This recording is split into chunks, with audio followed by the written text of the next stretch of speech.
Olá, pessoal, sejam muito bem-vindos e muito bem-vindas para mais um conteúdo aqui do Café com Teologia. Certamente você está sabendo, ainda que por alto, do que está acontecendo lá em Israel neste exato momento. No último sábado, o grupo Hamas, um grupo armado da Palestina, que fica principalmente localizado na faixa de Gaza, tomou a iniciativa de fazer uma série de atentados e de intervenções militares contra o território de Israel. São ataques sem precedentes na história, ataques com impacto jamais visto anteriormente, e de lá para cá Israel se prepara para uma contraofensiva. É importante a gente falar sobre essa temática porque, para muitas pessoas, para quase todos os cristãos, principalmente os cristãos de linha mais evangélica, esse assunto é um assunto que está diretamente relacionada com a questão escatológica ou com a questão religiosa, seja da maneira como for. E nós queremos falar um pouco mais sobre isso e sobre as implicações teológicas e religiosas que esse assunto pode ter a ver. Antes, eu só quero chamar a sua atenção para você se inscrever no canal, deixar o seu like por aqui, ativando todas as notificações, e também para você visitar a descrição desse vídeo, porque ali tem uma série de cursos e e-books que vão acrescentar bastante para o seu conhecimento. Bom, algumas coisas nós precisamos falar aqui de cara quando falamos sobre o assunto de Israel e a Palestina. Primeiro lugar é que qualquer crítica que fizermos aqui nesse vídeo, seja para um lado, seja para o outro lado, não são críticas relacionadas à religião desses povos, desses países. Porque o que está acontecendo lá neste momento não é uma guerra entre islamismo e judaísmo. Não é uma crítica ao islamismo e nem tampouco é uma crítica ao judaísmo. O judaísmo e o islamismo são religiões belíssimas, religiões que têm os seus valores muito importantes para a construção da humanidade, principalmente da região ali do Oriente Médio, né? Que tem os seus valores culturais, religiosos, os seus valores históricos. O judaísmo é uma religião, é a religião monoteísta mais antiga do mundo, que tem histórias e ensinamentos muito familiares ao cristianismo. O próprio Jesus era judeu, ainda que de uma religião tanto quanto diferente do judaísmo atual. Mas muitas vezes, quando essa história ela nos é apresentada, parece que é sempre uma briga do bem contra o mal. Parece que é sempre uma briga de fundamentalistas religiosos contra uma religião de um povo que teria sido escolhido por Deus e que, portanto, é uma afronta contra o próprio Deus. Não, a primeira coisa é saber que nós não estamos falando de uma disputa religiosa.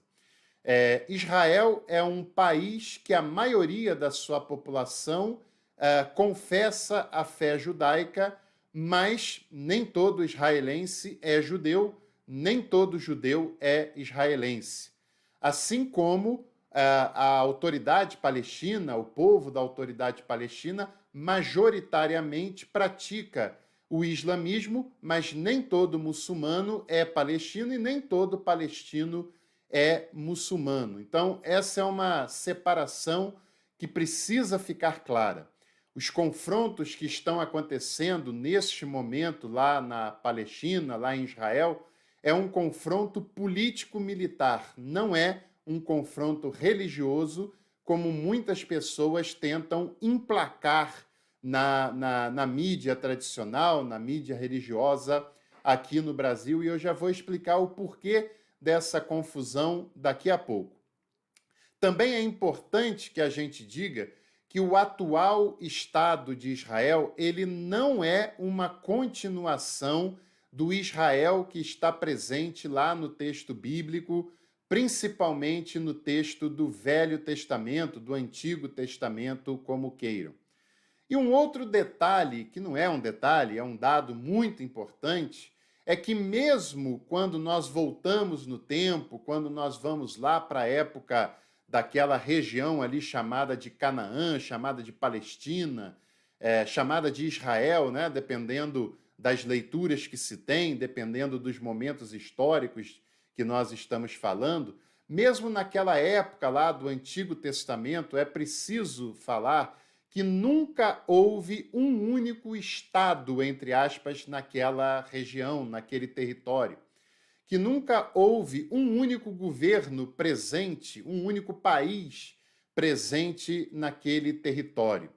Mesmo se a gente falar de uma monarquia unificada de Israel, lá com Saul e principalmente com Davi, com Salomão, partindo do pressuposto de uma certa literalidade do texto bíblico com relação a esses períodos, já habitavam naquela terra, por exemplo, o povo filisteu. A faixa de Gaza, que foi o palco dos principais conflitos atuais, nunca pertenceu a Israel, nunca foi habitada pelo povo de Israel, seja aquele do passado, seja esse do presente. Ali no passado foi habitado pelos filisteus, que é claro, se você lê o texto bíblico, se você tem informações da história daquele período apenas pelo texto bíblico, você certamente considera os filisteus, os edomitas, os amalequitas e até o povo de Israel do norte como povos inimigos, porque os textos bíblicos do Antigo Testamento, eles foram produzidos, revistos, né, editados para ter essa versão que nós temos atualmente, principalmente pelo sistema religioso que passou a dominar a religiosidade de Judá e também o sistema religioso envolvido com o Templo de Jerusalém. E para essa leitura é óbvio que os filisteus, é óbvio que os edomitas, os amalequitas, os outros cananeus e até o povo de Israel do norte eram inimigos. Esses povos foram demonizados nos relatos bíblicos. E por isso nós temos a construção de que esses povos eles eram pagãos, politeístas, como se Israel, entre aspas, não tivesse sido, né? Mas mesmo na leitura do Antigo Testamento, Israel, quando depois aquela monarquia se divide, Israel não é o país que habita todo aquele território. E Israel é um dos países que será bastante demonizado pelos escritos, por exemplo, dos livros dos reis, dos livros das crônicas, porque os autores desses textos, a preocupação principal deles é com relação ao povo de Judá, ao povo do sul, ao reino que foi estabelecido no sul, e não com relação ao povo do norte, que era chamado povo de Israel, que tinha sua capital não em Jerusalém, mas a capital em Samaria. E os textos bíblicos que são centrados em Judá, veem esse reino do norte, esse reino de Israel, com muito desprezo, com muita demonização, entre aspas, e a história geral até nos mostra que aquele reino não era tão demoníaco assim como a leitura dos textos do Antigo Testamento fizeram. Mesmo naquela época, aqueles povos tinham que conviver com vários outros povos, né? Até do ponto de vista religioso, porque lá no passado não havia uma reivindicação de um Estado que fosse religioso naquele território. Até porque nós estamos falando de pequenas monarquias e, como eu já falei aqui diversas vezes, todas as monarquias são confessionais, mas os povos eram politeístas, depois passaram a ser enoteístas e só vai gerar o judaísmo monoteísta bem depois do período pós-exílico, né? Inclusive, do ponto de vista da religião, alguns especialistas afirmam que Javé, que Yahvé, era um deus de origem árabe, um deus de origem edomita, que também era um território que estava ali nessa terra da Palestina, logo ao sul do reino de Judá. Então, uma dica aqui, uma referência bibliográfica, esse livro aqui, A Origem de Yahvé, não é a única referência, mas só para ilustrar isso que eu estou falando, é importante que você dê uma olhada e tente entender melhor esse fenômeno. Agora, é importante que a gente diga que o Israel presente lá no Antigo Testamento, que não era, na maioria do tempo, o povo da predileção dos autores, o povo de predileção era Judá e a cidade de Jerusalém, né? Mas aquele povo lá do passado não tem a ver com o atual Estado de Israel. É importante essa afirmação, e se você quiser aprofundar esse conteúdo, aprofundar esse conhecimento, vou lhe indicar aqui um historiador israelense da Universidade Tel Aviv, contemporâneo, historiador importantíssimo, que esteve no Brasil recentemente, e esse livro aqui, A Invenção da Terra de Israel, ele mostra como esse atual Estado de Israel é uma construção do mundo ocidental, é uma construção que tem leituras fundamentalistas, religiosas dos Estados Unidos, do Ocidente, e como esse Estado ele foi criado de uma maneira muito contemporânea e que ele não tem relação direta com o povo de Israel lá do passado, e, é claro, também não é o único livro, nem o único autor que trabalha com essa questão. Bom, você sabe muito bem que na época do Novo Testamento, aquela região que atualmente nós chamamos de Israel estava dominada pelo Império Romano, que anteriormente tinha sido dominada pelo Império Grego. Ou seja, há milênios que aquele território não é um território, não era, pelo menos, um território independente. Depois, quando o Império Romano cai, aquele território passa para o controle do Império Bizantino, até o século VII, aproximadamente, quando surge a religião islâmica, e lembre-se, nem todo islâmico é árabe e vice-versa, e a religião islâmica se expande pela Península Arábica, pelo Oriente Médio, e aquele território está ali muito próximo, e em pouco tempo aquele território é dominado, é ocupado pelo islamismo, isso a partir de 636 da era cristã, aproximadamente, e assim ficou sob o controle dos árabes até o século XI, quando o território teve uma breve passagem de domínio dos seljúcidas, depois passou para os cruzados. Esses cruzados eram um grupo militar cristão ocidental, que foi uma série de empreendimentos militares organizados pelo Papa na Idade Medieval, que tinham o objetivo de retomar a chamada Terra Santa do controle dos árabes, né, para que pudesse permitir a peregrinação de cristãos para aquela terra, que era um movimento, né, essas peregrinações eram movimentos que geravam muito dinheiro, muitos recursos para o cristianismo ocidental também. E os cruzados dominam ali aproximadamente entre o ano de 1099 até 1291. Em 1291, um povo mameluco toma o controle daquela terra, fica ali até 1516, quando em 1517, que é o mesmo ano da Reforma Protestante, aquele território ali de Israel, da Palestina, ele passa a ser dominado pelos turcos otomanos, que permanecem ali de 1517 até 1917, já no início do século XX. E aqui nós vamos ter uma informação muito importante para que a gente compreenda a construção do atual Estado de Israel.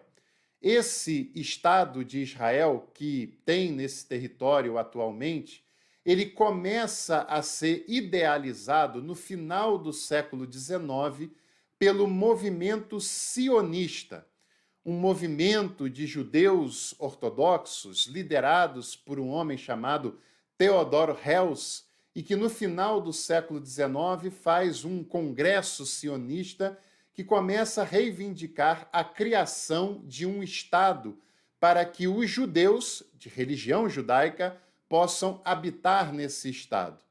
E um detalhe que é interessante também, que o Shlomo Sand trabalha nesse livro, é que quando começa a se pensar na criação de um Estado para um povo judeu, povo esse que vivia em grandes comunidades na Europa, esse povo que nem sempre contou com a simpatia dos cristãos, né?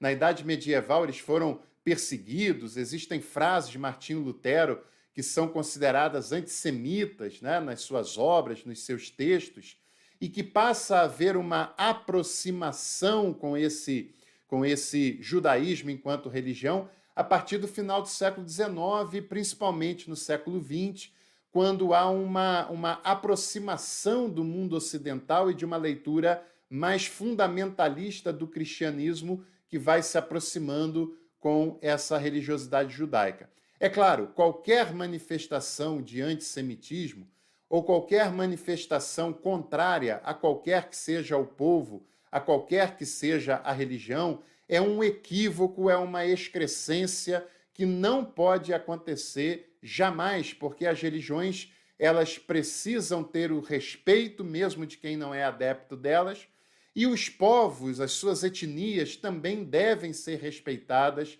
na sua integralidade, na sua soberania. Isso vale para o povo de Israel atual, como também vale para o povo palestino atual, que nós também precisamos falar sobre isso nesse vídeo. Mas, voltando aqui ao assunto, quando começa a se pensar na criação de um Estado para servir de habitação para os judeus que quisessem, não foi de cara pensado na criação de um Estado lá na terra da Palestina, na Terra Santa. Foi pensado em territórios em Uganda, por exemplo, na África, em outros territórios até do leste europeu, mas logo depois se chegou à conclusão de que o lugar mais apropriado politicamente para a criação desse Estado seria lá no Oriente Médio, na terra da Palestina.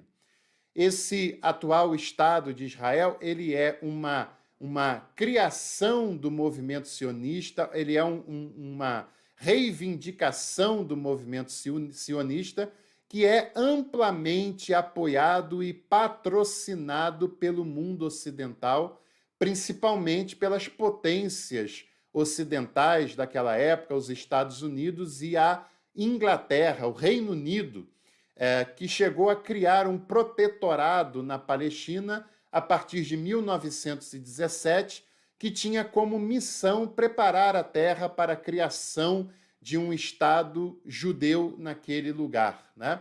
O que vai ser feito logo depois da Segunda Guerra Mundial. E é claro que aquele episódio horroroso da história da humanidade, da história do mundo ocidental, que foi o Holocausto, também acelerou a urgência da criação desse Estado.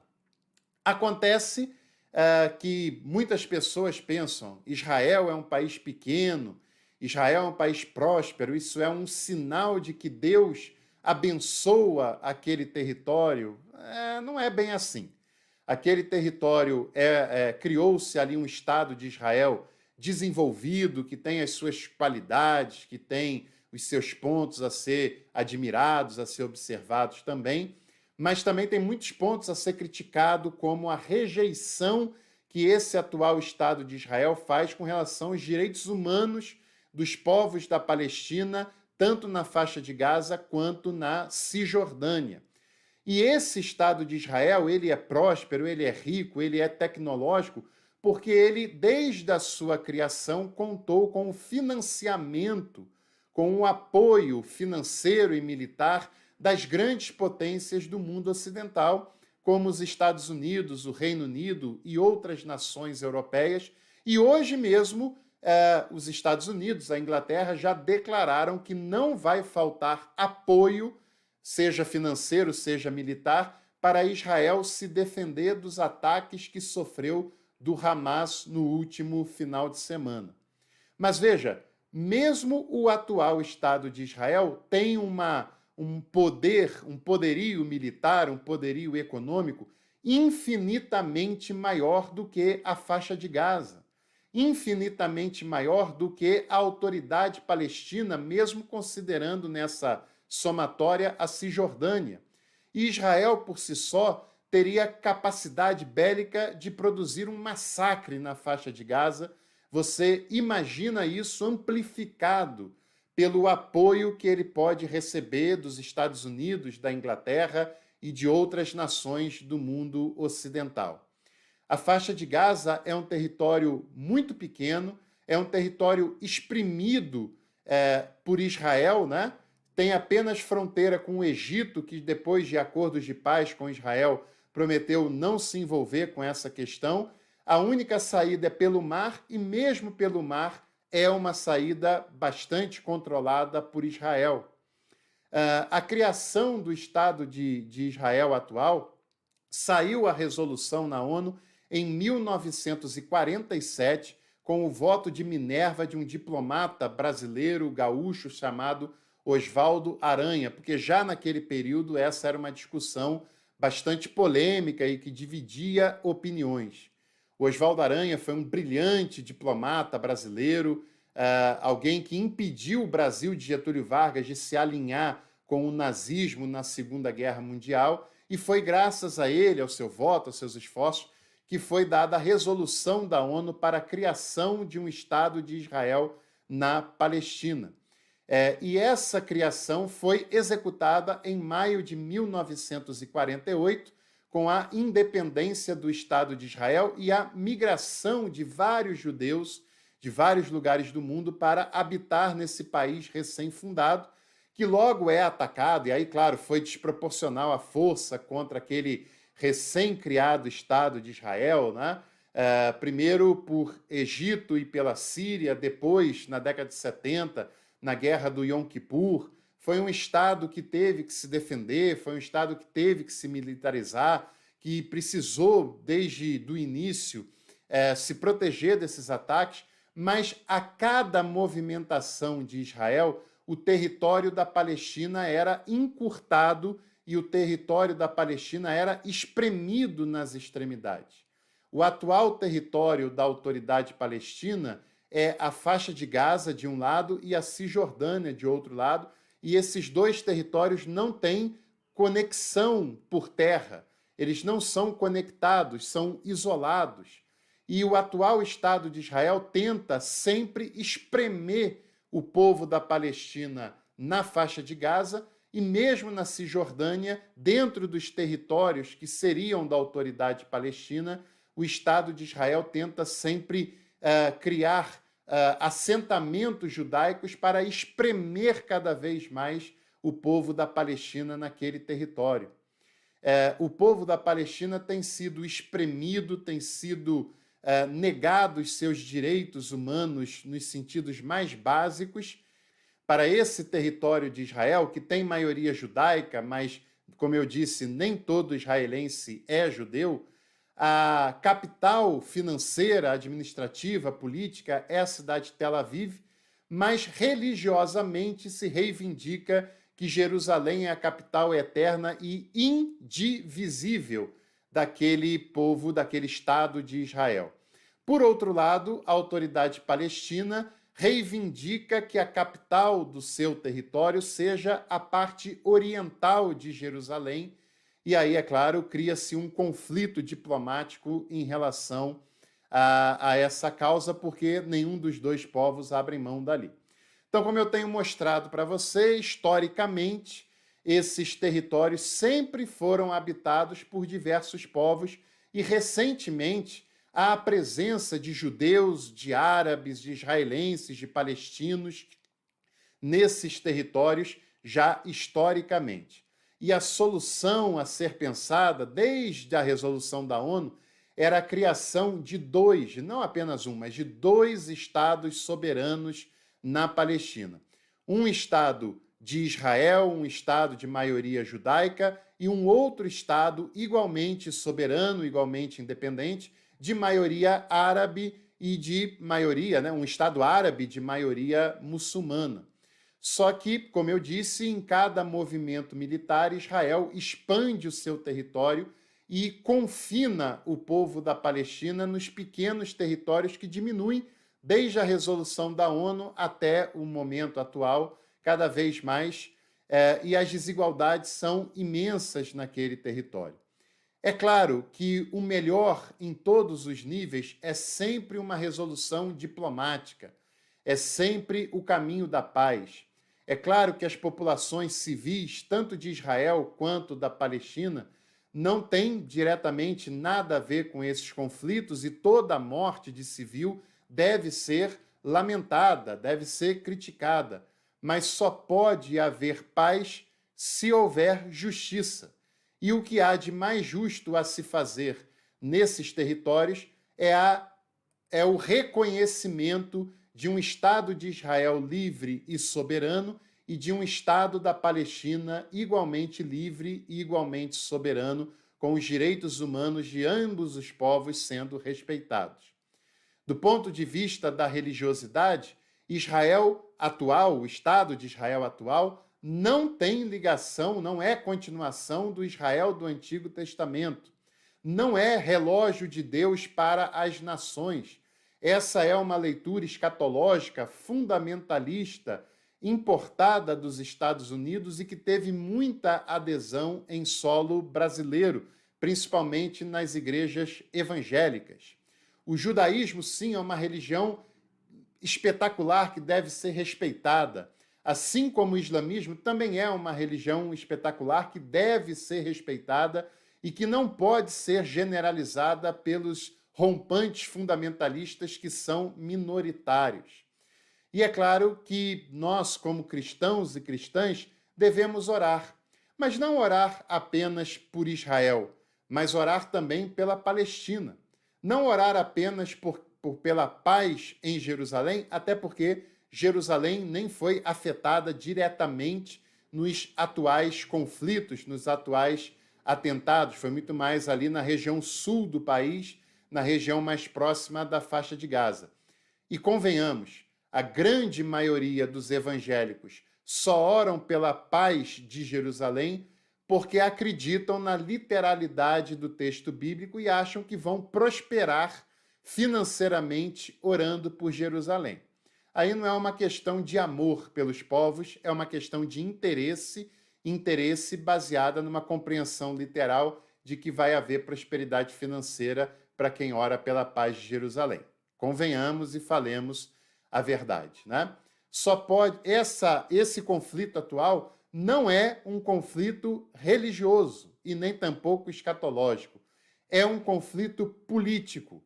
É um conflito marcado pelo colonialismo ocidental no Oriente Médio, que já gerou muitos massacres e muitas mortes, e que, infelizmente, nesta oportunidade, gerará ainda mais mortes e ainda mais conflitos.